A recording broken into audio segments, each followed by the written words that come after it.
Meron tayong pair na i-unbox ngayon. Ayan. Alam niyo naman yung logong yan, no? Mainit yan ngayon, lalong sneaker free agency niya. Ito nga pala yung sapatos ni Steph Curry. Ito yung Curry Series 7 na Christmas with the Currys. Tara i-unbox natin. Bago natin yan i-unbox ng tuluyan mga kuys, make sure na nakasubscribe kayo dito. And yung first time natin itong gagawin, yung ganitong klaseng unboxing, kung saan makikita nyo na yung sapatos ng malinaw dahil meron na tayong ilaw. So tara, the usual mga kuys, laging may ganito sa sapatos ni Steph Curry. And sa box, syempre, pare-parehas lang, no? So ayan, nakuha pala natin to below SRP and nabenta natin to through Quiz GN page doon sa ating FB, no? Mga kuys, buksan natin and then bigyan ko kayo ng idea kung ano yung materials niya. So, ayan. Tignan muna natin yung bawat side. And yung ilalim niya. So, very interesting yung kanyang traction pattern, no? And then dito, ayan. I think mas maganda yung ganitong view, no? Ang ganda ng logo ni Steph Curry, no? And then ito yung technology na gamit nila for the midsole and the outsole. Itong gold na to is TPU. Ayan. Tapos sa uppers niya mga kuys, a very thin material. So, bisa na natin mga kuys sa kanyang laces. Sa laces niya, meron siyang two-toned laces mga kuys, gold and red. And then dun sa kanyang eyelets mga kuys, meron siyang green color. So itong eyelet na to mga kuys, connected siya dito sa part na to. It gives you lockdown extra. The main purpose is para mas matibay yung kapitan ng kanyang eyelet or kanyang laces pala. So dito sa tang, meron siyang two-toned, medyo hot pink colorway itong shade na to mga kuys, and then maroon yung pagka-red nito or burgundy. Depende sa kung ano yung nakikita nyo dyan sa screen. Ganon din yung kulay dito sa kanyang ankle collar. And sa materials, ito mga kuys is neoprene material. And I wish mas nilagyan nila ng foam kasi mas maganda pa din yung may foam dyan. No? And additional support and comfort pa din yun. Dito naman mga kuys, very thin foam.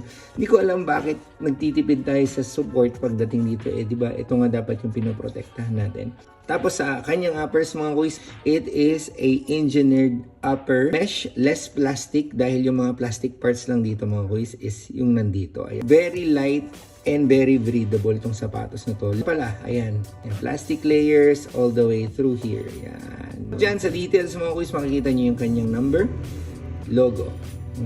Para sa akin mga kuys, sa materials niya sa uppers, medyo nakaka-disappoint considering na ang taas ng presyo nito is 9,895. Kung hindi siya naka-sale, ganun yung price niya. Sana lang medyo may pagka-premium feels yung kanyang materials, no? Kasi ito parang very common material and feeling mo talaga masisira siya kagad. Size niya mga kuys, true to size pero makakaramdam kayo ng konting sikip dito sa kanyang entrada.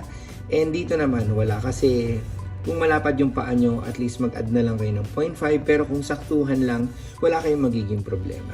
Sa kanyang midsole and outsole, so gumamit sila ng flow technology mga kuys. Yan yung pinaka main technology ng Under Armour ngayon dahil malambot and then at the same time superb traction. So super crispy nung bite nito mga kuys. Pansin ko lang mga kuys, nakahawak na din kasi tayo ng Curry 12. Napansin ko lang dito, medyo matigas to ng konti, no? At iba yung kanyang pattern mga kuys. Ayan. So iba yung pattern niya, kakaiba talaga yung itsura, hindi ko ma-describe. This time medyo solid ng konti, hindi siya katulad nung sa 12. No? When it comes to traction mga kuys, Under Armour Curry Flow Technology, pagdating sa traction is super solid. Kaso yun nga lang, be careful no mga kuys kasi yung super kapit, pwede tayo may injury dyan. Ito pa mga kuys yung pinagtataka ko, bakit ganitong klaseng plastic material yung kanila nilagay dito sa shock plate. Ganun ba kamahal tong plastic na to para presyuhan ng almost 10,000